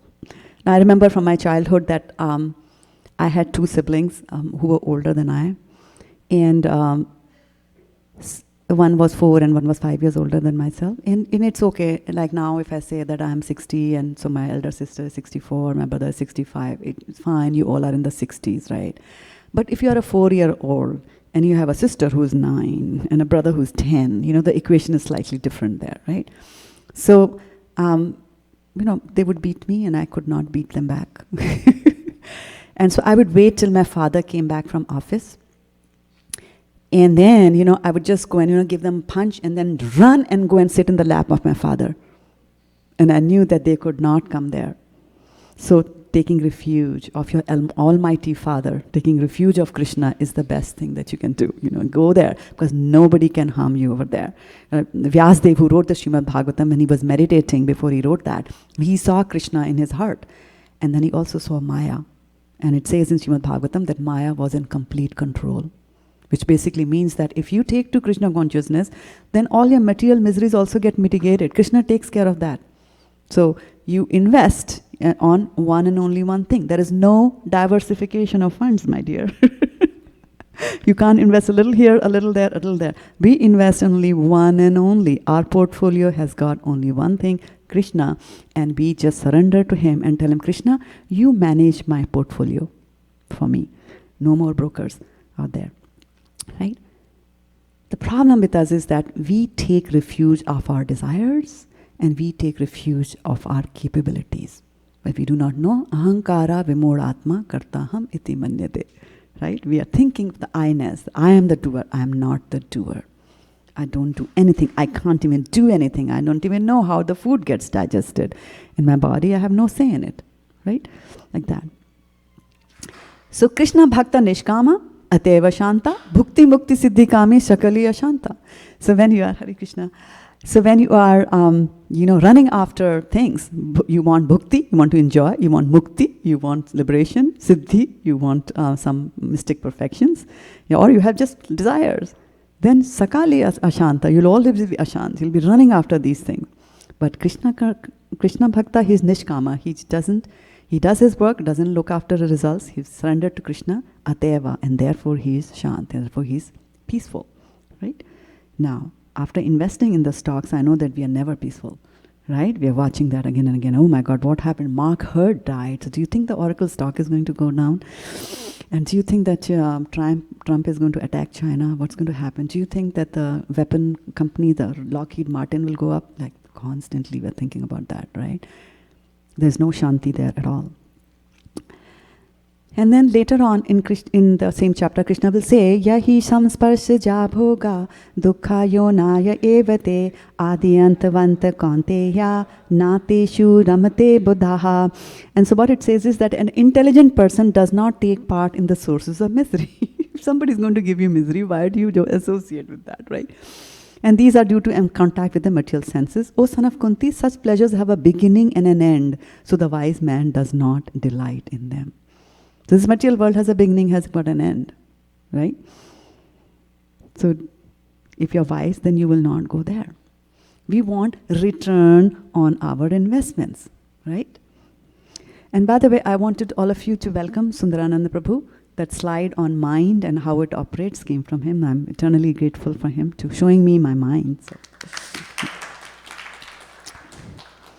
So Krishna will give you the best return on the investment that you make of your mind, your intelligence, your faith, and your refuge, right? So this is Putana.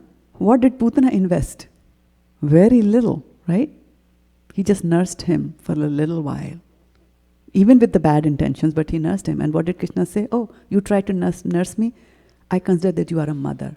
And so she goes back to Golok Vrindavan and is there as a Dhatri now. So that's the kind of return on investment you will get when you invest in Krishna. So why not do that, right? Bhagavad-GITA 10.10 supports this, if you're horrified of Putana and don't want to do that. Tesham satata yukta nam bhajitam priti purvakam dadami buddhi yogam tam yena mam upayanti te. So those who are constantly devoted to serving me with love, I give the understanding by which they can come to me. Okay? So it works like a spiral. You invest a little bit of your mind, a little bit of your intelligence, and Krishna will reciprocate. He will give you the knowledge. With that knowledge, now you'll be able to invest more of your mind and then more of your intelligence. And this way, you'll spiral your way back to Godhead, in small increments, and you loop back and you do that, right? Because Krishna says, Ye yatha mam prapadyante tam tateva bhajamyaham mama vartmanu vartante manushya partha sarvata. Right? As all surrender unto me, I reward them accordingly. Everyone follows my path in all respects, O son of Pritha. So Krishna, when he sees what you are surrendering, what you are investing, he's seeing that, he sees, well, what you have given him, but he also sees what you have kept back. So when you give him to the best of your abilities, that's the best of the situation, the best of the investment that you can do. Right? For example, if I have $100 which I could spend on anything and I come to the Hindi and put $10 over there, there's 90 that I kept back for myself. Right? There's a difference there, right? So like that, as you surrender, tad buddhayas, tad atmanas, tad nishthas, tad parayanaha, gachanti apunar avritam, jnana nirdosha kalmashaha. So, summary, you invest your 4. What are your 4? So now I'm going to call, who are the volunteers holding to the 4? Okay, and I want you to say that in your microphone. So place your firm in Krishna. And who is Faith? Is Nimish Prabhu? Yes. Faith, okay. And? Intelligence. Intelligence. And? Who is refuge? Nobody took refuge of Krishna? Well, that's the most important thing. Refuge. Refuge. And? Mind. Mind. Very good. Okay. So I'll stop now here and take reflections or questions. We have 4 minutes on the clock left for this. Yeah. Anything that you heard in the class. Reflections are easy. I don't have to answer them. But questions also you can ask. Hare Krishna Mataji. Hare Krishna Dharan Prabhu. When we were talking about 4 Kumaras, I think we talk about their impersonalism, how they came, and so by having that whole episode, one question comes to the mind. If they are impersonal, what is the need to visit the super personality? And that's a very good question. I asked that question actually of Shivas Pandit Prabhu just a few weeks ago. I forgot to ask that because you clicked at that time. Yeah, I was asking that, if they were impersonal, then just reaching the Brahmajyoti should have been just good. But these, they were also like Chaturvidha Bhajante Ma, Jana Sukriti Arjuna, Artho Jigyasi Artharthi, Gyani Cha Bharatrishva. So 4 kinds of people go to Krishna. Right?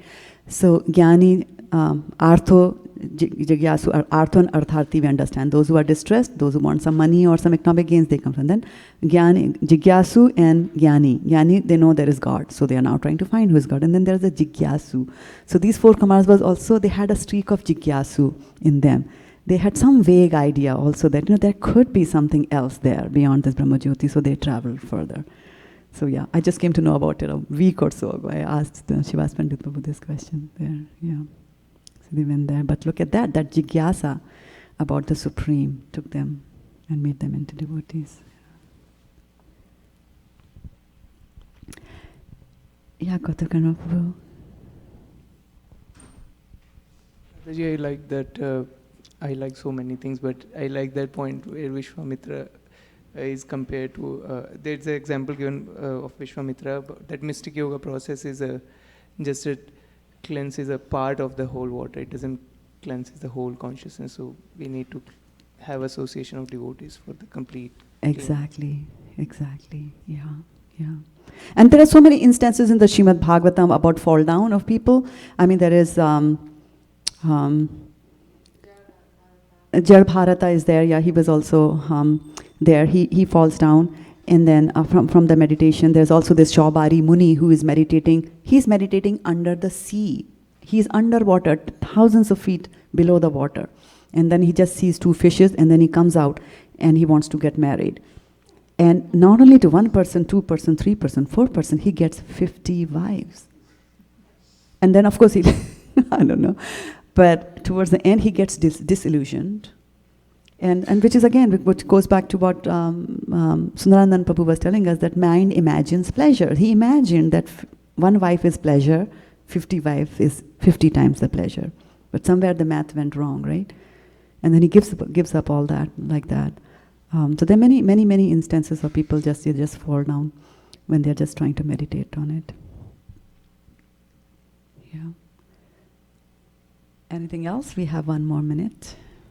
I like the whole class. I mean, it was very engaging, and I'm kind of amazed to see like how you put together just one shloka, like 517, and gather the information from, like so volume of information, I would say, like from Bhagavatam, from Chaitanya Charitamrita, from different sources, like, and combine everything in a summarized form, like very nicely presented and very good information. So I really like that. Thank you so much. This is like your gulab jamuns. You get things from Apna Bazaar and this bazaar and that bazaar, and then you soak it in chasni, and then you put some coconut powder on it. Yeah, I mean, that's the beauty of the Shastras, and I actually learned this from Srila Prabhupada, because he does that a lot in his purports, right? He talks about other verses there. So it's 8 o'clock, and we will call it a day today. Thank you so much for those of you who are in the room, as well as those of you who have been watching us online. I have to do one quick thing, because I always look at the WhatsApp messages. There's nobody to look for them for me today. Just in case somebody sent me messages, but I don't think they are there, which is good, because we are beyond time here. Vanchikalpatarubhyascha kripa sindhubhya eva cha patitanam pavnebhyo vaishnavebhyo namo namaha gopremanande hari hari bol.